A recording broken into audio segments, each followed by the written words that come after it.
On November 30th, 2021, a mass shooting occurred at Oxford High School, the Detroit suburb of Oxford Township in Michigan State. The shooter was 15-year-old Ethan Crumbley, and he was armed with a 9mm semi-automatic handgun.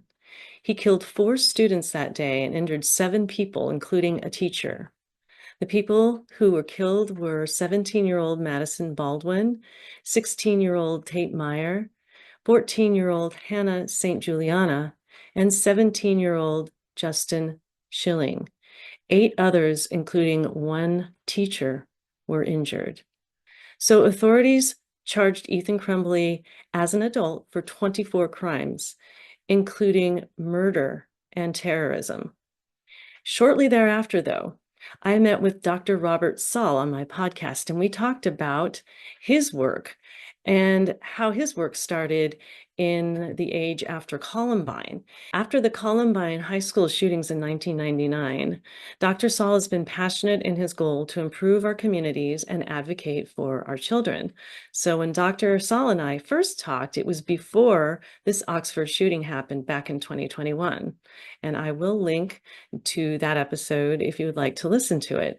It was very interesting because I talked to him and then the shootings happened and then we talked again by phone. So the interview is pretty cool to watch if you want to go back and watch it. But since then, Ethan Crumbley's parents, James and Jennifer Crumbley, have also been charged, and they've been charged with involuntary manslaughter for failing to secure a handgun that was used in the shooting. In fact, that handgun was, as I said, a 9mm, but it was a Sig Sauer that was purchased for Ethan Crumbley for an early Christmas present. It was purchased on Black Friday.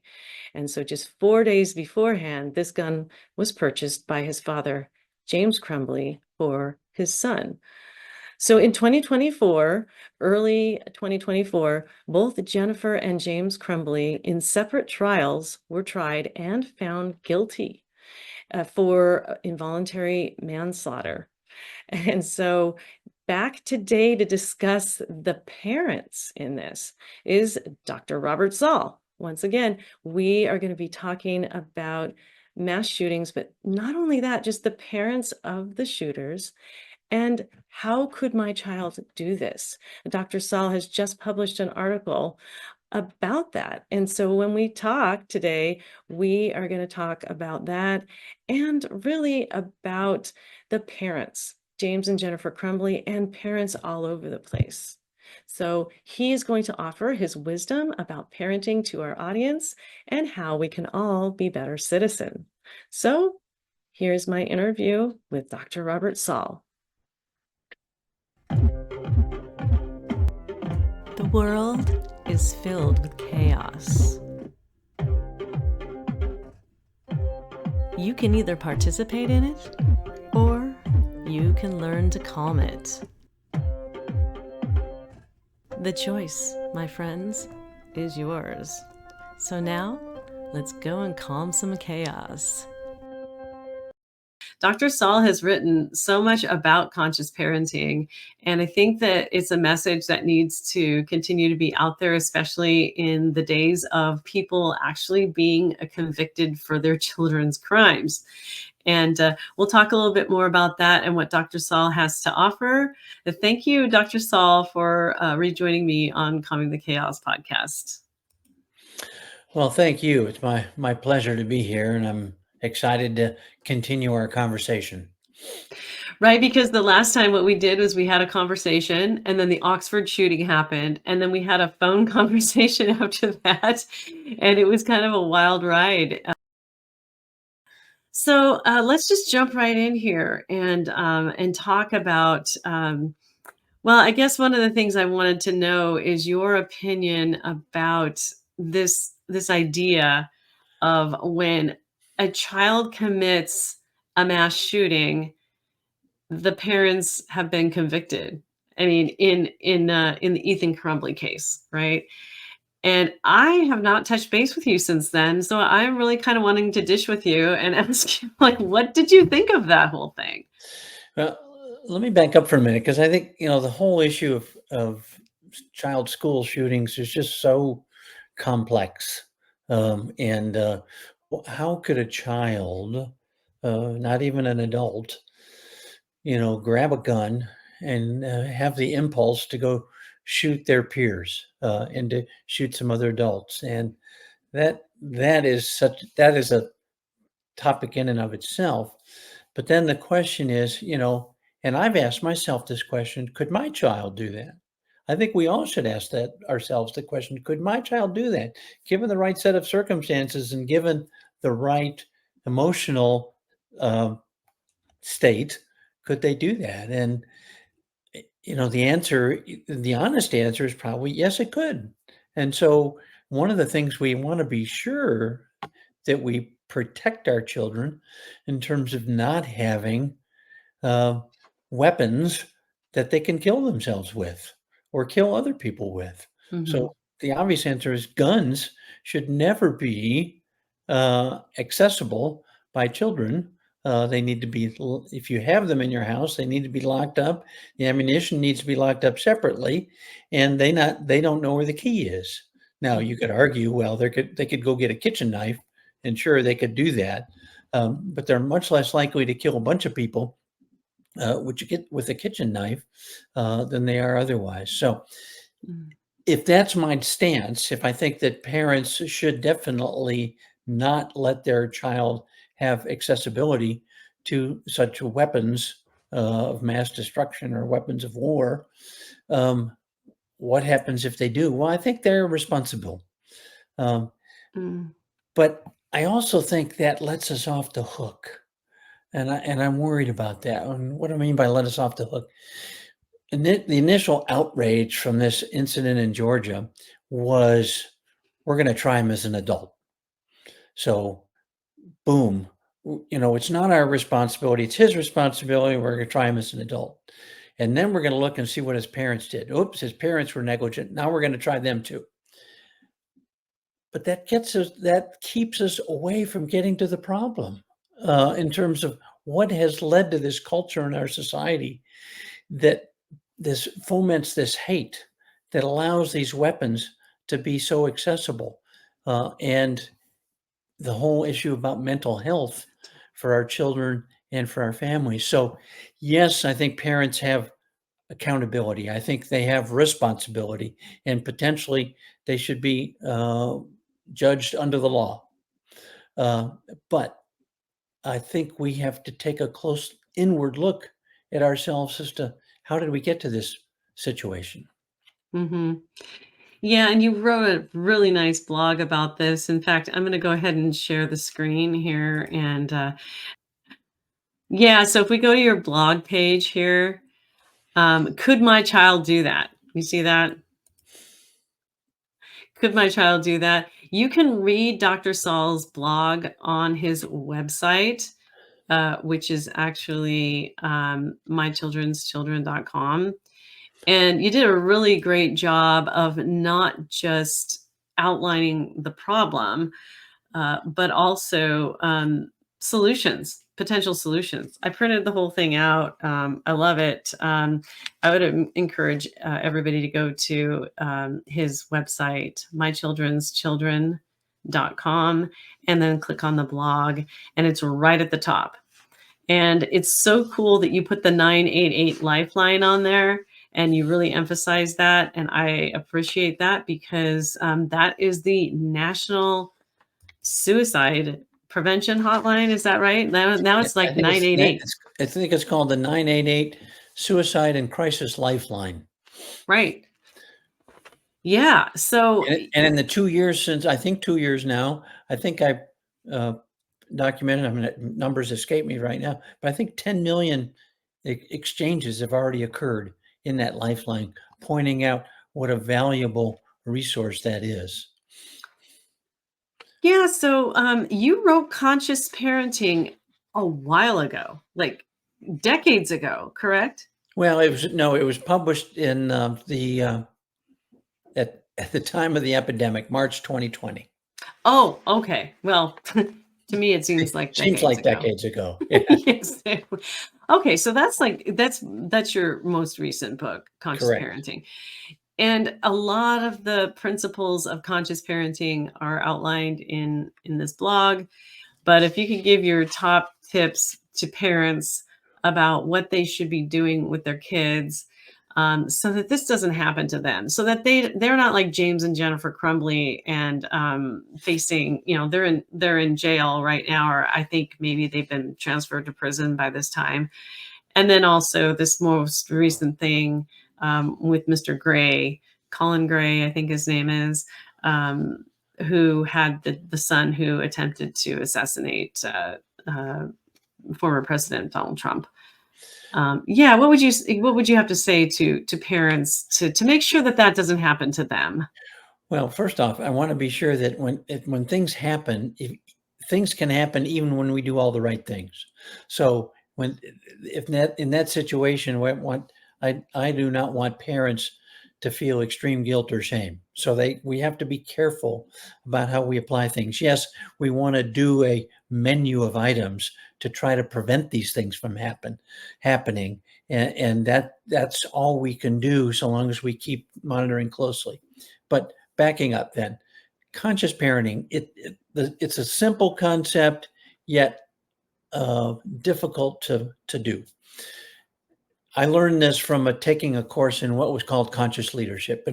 And whenever you were in a meeting, if you were a leader, you needed to judge whether you were above the so-called line or below the line. When you were above the line, you were open, you were receptive, you were ready to learn.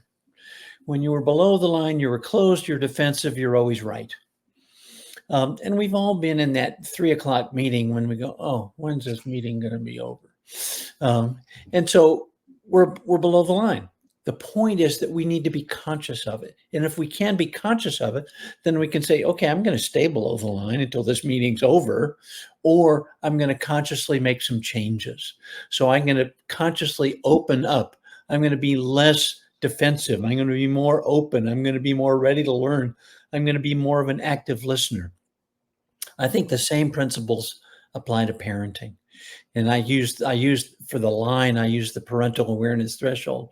When you're above the parental awareness threshold, you're open, you're receptive, you're ready to learn, you're actively engaged with your child. You're not looking at your, what do you, no, this thing isn't a part of the conversation. And the TV's off and other things like that. When you're below the line, you're closed, you're defensive, you're always right because I'm the parent, because I said so. And you want to try to be conscious of how you're doing that two ways. One, in the moment, and then two, in retrospect. And when I say in the moment, when a child is doing something that you think is a behavioral issue, I want you to try to be alert, be cognizant of what's happening, and what's going on with you and your child. That's so important. We tend to just judge the child, but we don't look at ourselves in terms of how we're reacting. And we need to know how we're reacting, our emotions, our behavior, our eyes, our facial expressions, whatever we're doing. At the same time, we're trying to judge our child and be of benefit to the child.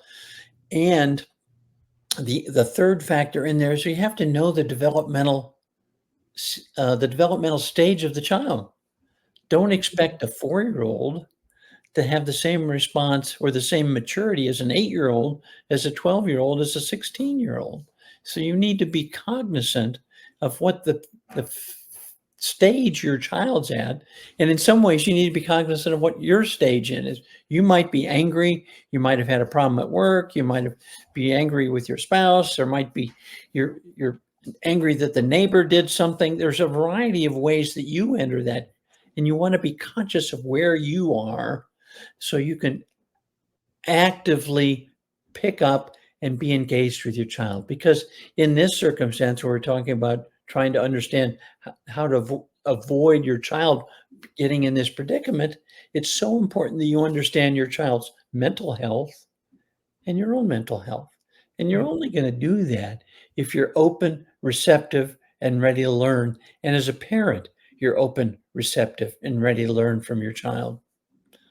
Yeah, you did mention in this blog that there are things that parents need to do and children need to do. We need to be aware of ourselves. We need to be aware of our interactions, both kids and parents.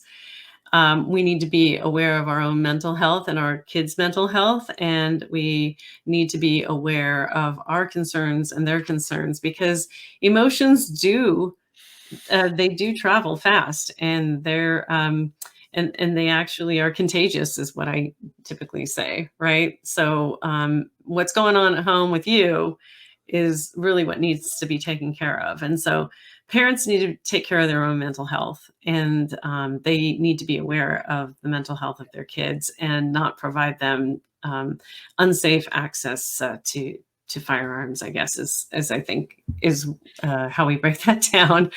There's so much to say about this, for sure.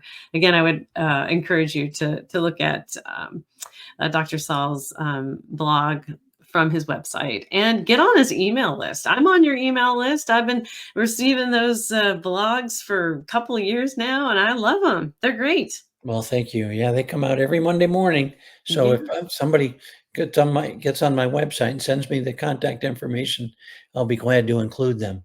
And the other thing I should mention related to the conscious back and forth and being understanding what's going on, which is very difficult. I mean, that's not easy. That's work, and you got to be willing to put in the work. But one of the important things is I've learned, because I've done a lot of work, and I'm co-authoring another book with somebody on trauma-informed care and relational health, is the first step in trying to get to reasoning is regulation. You have to be regulated, so then you can relate to somebody, so then you can engage in reasoning behavior. And an unregulated parent can never regulate a child. It just can't happen. Uh, yeah. So as a parent, you have to get regulated. Now that, again, that's hard. You might be in that situation where you say, I'm just going to have to step over here for a minute. Mhm. And Uh, not to shame anybody, but just to call reality where it is. And if right, I'm dysregulated, then I need to step away and let somebody more responsible handle my child. right. Yeah. Um, and Mm. and I use the example one night. My youngest son was about 7 or 8, and one night I yelled at him because he said something that really set me off. And then we went into that family meltdown mode where nobody talks to each other. Everyone walks past each other. I'm sure that never happened at your house, but, Never. and the, and then later that night, I laid down with him. It was time to read a story and then go to bed. And I said, son, I'm so sorry about what happened tonight. I want to apologize. I want to ask for your forgiveness, because I think what I did was wrong. I think what you did was wrong, but my response was totally inappropriate. And he said, Dad, would you be quiet? I said, why? He said, I hate it when you're nice.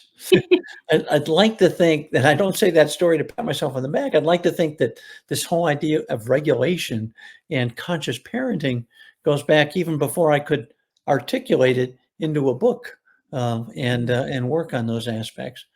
Because I think the most important aspect of parenting, why we want to be conscious in terms of our relationship with our child, and raise our child to be the best child they can be, is we want them to be a good citizen. We want them to be capable and energetic and hopefully taking care of others. That's our job in this world, I think, and that's tough to do. So if you go back to the Oxford, Michigan shooting and the shooting down in Georgia, you can think back how this family was, I mean, I'll just guess, was dysregulated. The child had very conflicting views about what's happening. Um, and both of the he's, then had the capability of getting to firearms so they could do other people in.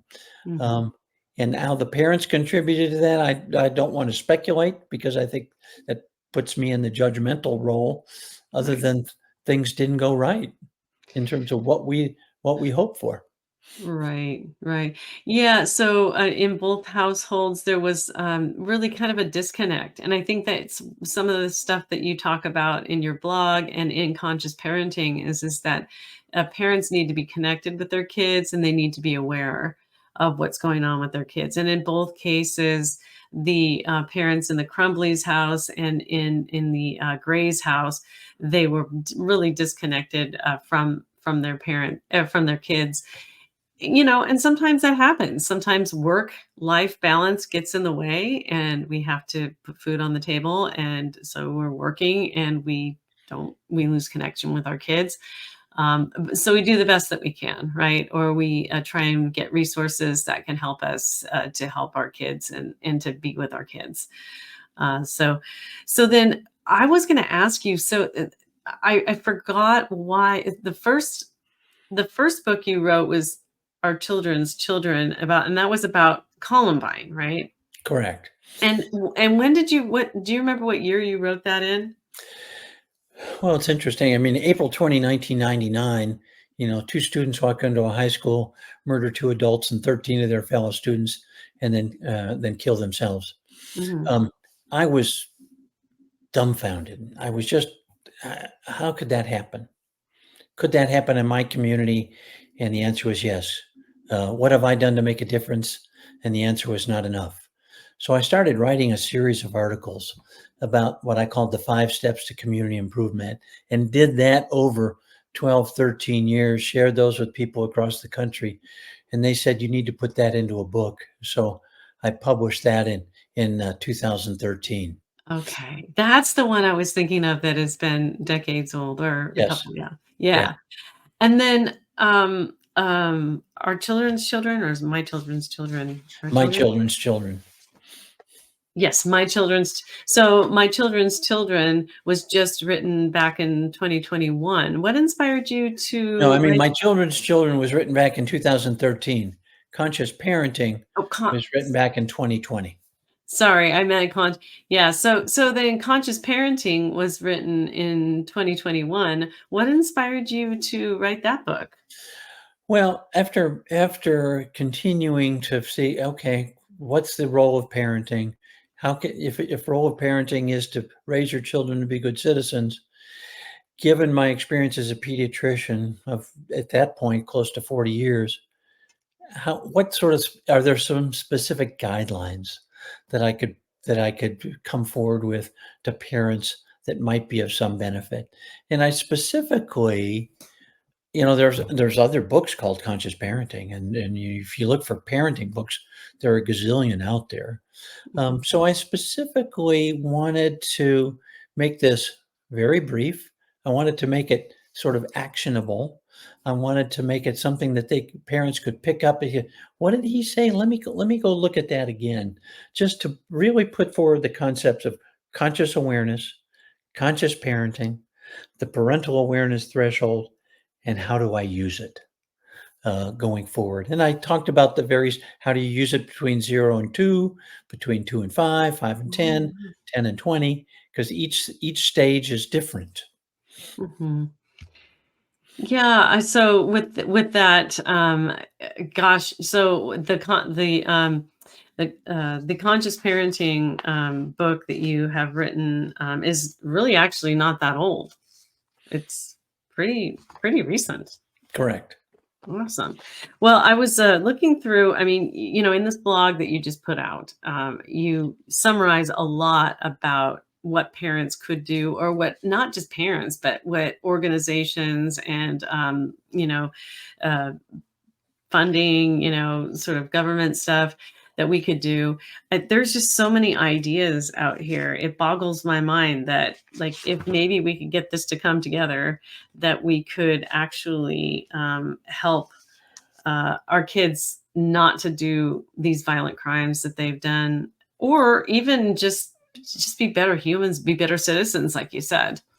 Well, I mean, and I think unfortunately the political climate lends itself to the divisiveness that we have, lends itself to the name calling, lends itself to the word to the what I call the toxicity of hate. And I have specifically made every attempt I can to drop the word hate from my vocabulary, Mhm. even if even if it's that dreaded football rival. I don't I don't hate that team because then it just gets too easy. The children hear the word hate and they don't understand that I might think of it in a very simple way. Oh, I hate Oregon State or I hate Oregon or whatever. But they think that then it translates to when parents say, I just hate them. Mhm. Um, and that that's a toxic effect on everything that we do. So the toxicity of that really bothers me. And it was 2000, and I mentioned in that blog, it was in 2021 that the American Academy of Pediatrics, the American Child Hospital Association, the American Psychological Association or Child Psychology declared a mental health crisis for children and adolescents. And if you look at the things that are listed in there, I don't think we've done a very good job. I think the crisis still exists in that list. So I think we need to do much better. Yeah, there are the things that are listed there. But I think we need to do so much better. Um, and we've sort of pushed this into the background. Mhm. I'm actually just working on my blog for next week, and I've come up with an analogy, and maybe it's too far fetched, but I think of the mental health problems we have in our society, and this mass school shooting sort of was a trigger for thinking about this. Is how do we handle a broken water main? We see it as a crisis. We see the road collapsing, cars falling into the hill, water spewing up, and we mount all the resources we can. We turn off the water so that doesn't there won't be continuing thing. We get the rescue squad, pull the people out of the car, then we get the car out. We go, oh my gosh, we got this big hole. We get the engineers together so we can figure out if we're making the fix right. We fill up the hole, make sure we've got it nice and densely packed, and then we repave it, we move the barricades, and everything's back to normal. Mhm. We don't do a school shooting, we don't do that. We we we should consider it the same way. Um, It's interesting. I started thinking about what happened with the Maryland Bridge when it collapsed, yeah, when the boat went underneath it, and yeah, how quickly we reacted to that, and how quickly we got the harbor opened again. yeah. And yeah, because it was a crisis situation. So are you saying that we don't in general treat these sorts of incidents at schools when they have mass shootings uh, as a crisis that needs to be acted upon in the same manner as we did in Maryland, and or with a when a dam breaks or something like that? Oh, absolutely, we're not. I mean, if that what obvious example is a lot of the people, the policymakers, the politicians, and the people that can change policy said, "Oh, it's too early to talk about that. We just want to Mm, send thoughts and prayers, and we just want to take care of the issues." I think we do a dishonor to the people that have lost their lives and the families who have lost loved ones by that pause. And because what that pause is our excuse for never doing anything. I mean, because for a mass shooting, it's there's no simple solution again, but one is you got to have better gun regulation, and that has nothing to do with the Second Amendment. It has better gun regulation, and there's a menu of things you can look at there. And then we have to be able to take better care of the mental health needs of our children. right. People that, like yourself, that are in the field of mental health, especially with children, I've always felt that as a society, we've sort of pushed mental health into the basement and we've pulled up the stairs and say, good luck, uh, because we don't have adequate resources. Mhm. Yeah, I know that. So just sort of summarizing from the all of the bullet points that you put out there is basically evidence-based mental health, and uh, just being able to improve access to mental health resources for kids, and school-based mental health care. So there's the mental health piece of it, And then there's the decrease the risk factors. And I immediately thought of increasing the protective factors, like, so the protective factors being that we check in with our kids regularly, and we give them resources, and we let them know that they can talk to us and stuff like that. And then just the community needs that you had mentioned in the article. And yeah, just basically putting these systems in place that are going to support kids and parents too. And you really broke it down very nicely. I would highly recommend people who are interested in becoming more conscious parents to read this blog. As far as what may happen legally in these systems for these parents who have kids who commit these crimes, I think you said earlier, even if you did everything right, the kid could still commit a crime, right? I mean, if a parent does everything they can, and if they have guns at home, but they're all locked up and they have shown that they've been as interactive as they thought they could be, I think it'd be highly unlikely for something to happen. If they gave the child a gun, like in the situation of the Crumleys or in Georgia, very Yeah. different. Or if you give your 16-year-old who's having all sorts of problems a new car, and they've had 3 speeding tickets, and then a month later they accidentally have an accidental manslaughter. Well, one could argue that maybe there was some negligence on the parent's side there. So Yeah. there does need to be some responsibility. Again, I don't anticipate in most situations.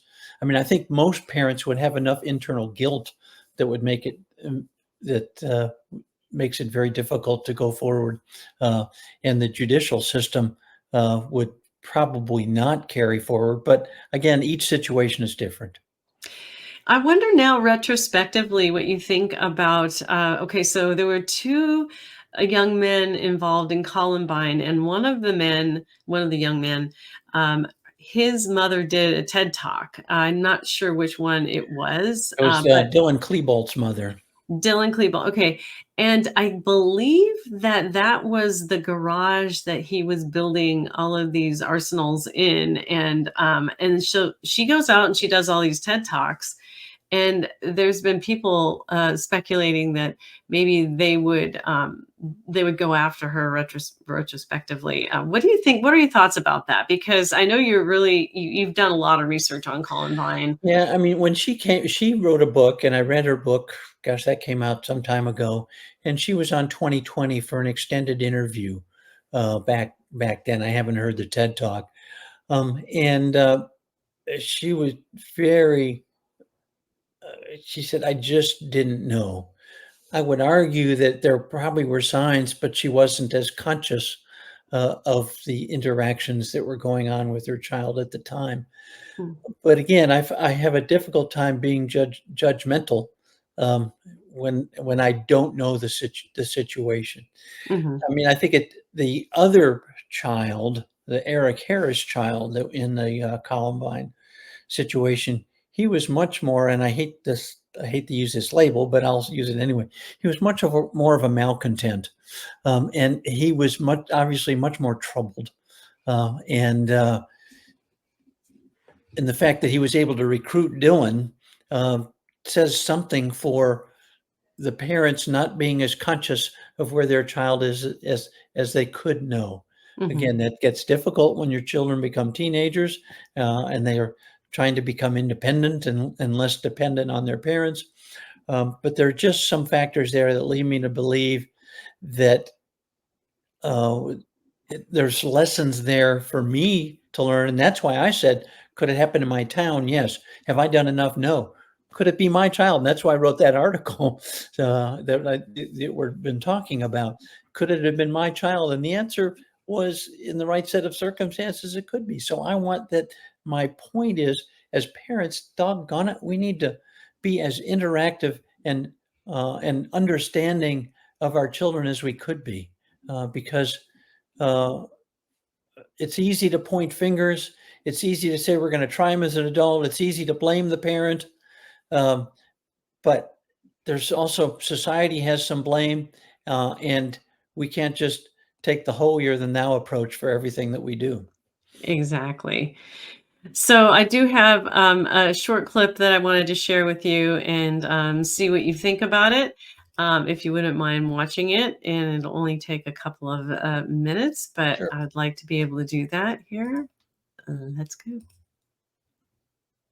We are learning more about what family members of the accused shooter say happened Wednesday morning, right before the shooting. CBS News spoke with 14-year-old Colt Gray's maternal grandfather, who describes a text message the teen's mother received from her son. Marcy got a text on the phone from Colt saying, "I'm sorry, Mother." And then we heard on the news of the shooting. The Washington Post reports Colt Gray's mother called the school about 30 minutes before the shooting, warning a counselor about an extreme emergency involving her son. The suspect's grandfather says his wife even visited Appalachia High School the day before to talk with teachers about their grandson. They were having some problems with him not going to school and this kind of thing. The grandfather says Gray's mother lost custody of her children when she failed a drug test during a bitter custody dispute in recent years. Colt Gray and his father are both facing charges. They appeared in court for the first time Friday. Colt Gray, who was charged as an adult, faces murder charges, but prosecutors say expect more charges to come against him. His father, Colin Gray, faces several charges, including second-degree murder and involuntary manslaughter. Investigators say he knowingly allowed his son to possess a gun. It is the first time in Georgia history the parent of a school shooting suspect has been charged in connection with the crime, and it's only the second time it's happened in the U.S. Parents of the teenager convicted of killing 4 Southeast Michigan high school students are in prison. Jennifer and James Crumbley were convicted of involuntary manslaughter for the 2021 mass shooting, and they were sentenced to at least 10 years in prison this year. Their son was sentenced to life in prison. His parents bought the gun he used. Colt and Colin Gray will remain in jail until their next hearings, which are set for December. Neither of their lawyers requested bond Friday. Both could spend the rest of their lives in prison if convicted. You know, I see these stories and I think, not everybody sees them, but I think the majority probably do. And if I were a parent, I would be very conscious at this point. Well, what do you think? Oh, absolutely. But you know what? Several clues we heard there is Mm-hmm. the grandfather, the mother, people have reached out to the school, and the problem with the schools is I'm not blaming the schools. How empowered are they to take action? The In terms of who can they call when there's problems, they call the parents in to talk about things. Is it permissible for them to call the Department of Social Services? Who do they call? I mean, I guess they could call the police and say, "We're really concerned about this family. Can you go to the Mm-hmm. home?" But a lot of the schools are conflicted in terms of what their role is in terms of doing this, and I think we've put them in a vice because we don't have the mental health services in schools uh, like we should. Though one of the recent cases, there was I can't remember. I can't remember the case, but one of the recent cases also there was some involvement of a school counselor. So, boy, it's hard. We just So need many of them, we just need so much training and we need so much understanding. I mean, I love the work of the Sandy Hook Promise, the group out of Newtown, Connecticut, the folks that have set up now training for schools and for children in schools. Sort of, what are the trouble signs? And if you see something, say something. And a lot of mass shootings have actually been avoided with that. So you're right. We want prevention. We want intervention, and it shouldn't just be one or the other. It should be everything. It should be all hands on deck. Hmm. Yeah, I think just being aware, looking around, noticing something. So there was another attempt on the president's life yesterday, apparently, allegedly, and a Secret Service person was able to spot some gun in the bushes or something like that. Now that's awareness, right? And I think not like we all need to be Secret Service people, but we sort of kind of do. In a way. If there's something a little suspicious, then we should say something. Absolutely. And but at the same time, it should not be us versus them. It should be us and how we can help others. And if helping others is sort of taking them out of harm's way or the way of doing harm to others, that's helping. That's not Yeah. that's not tattletelling. That's helping. You make a really good point there. Yeah, yeah. So parents out there, please, and I'm going to go ahead and flash Dr. Saul's website. Oops, sorry. I'm going to go ahead and flash mychildren'schildren.com here and check him out. He's got all of his blog posts. And if you want to be a more conscious parent, pick up his book. He's got that one. And I think at least two other ones. So the one about Columbine, and then there was another one that you had that's a smaller book as well, right? There's a children's book, and there's a book that I've published with the American Academy of Pediatrics called Thinking Developmentally. Mm. That's about early brain and child development science, and then about how, as a society, how as parents, how as policymakers, how as communities, we can make a difference knowing that information. Well, I do appreciate you coming on to the show today, and we'll see if this does set a precedent of what's going to happen to parents in the future.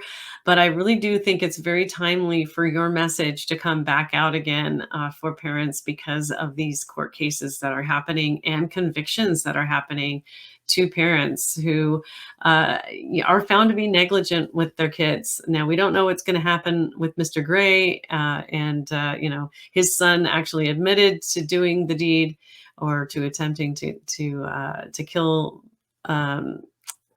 people at his high school in Georgia. But we'll see. We'll see what happens. But please calm some of our chaos out there. The schools, they're really in kind of a dither. School year just started. There's a lot of chaos in the minds of people who are out there and sending their kids to school.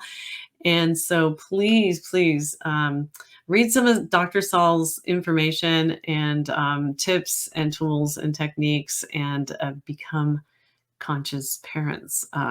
Anything else you want to say? No, I think you summed it up well. Thank you so much. Aw. And thank you so much for being here and for being willing to come back on the podcast. I really enjoy having you here. Thank you. My pleasure, as always.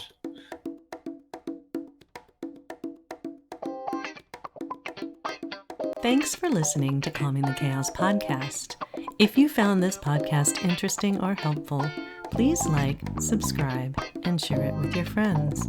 You can also go to www.calmingthechaospodcast.com to listen to all Calming the Chaos podcast episodes. I look forward to sharing my next podcast episode with you. In the meantime, take care.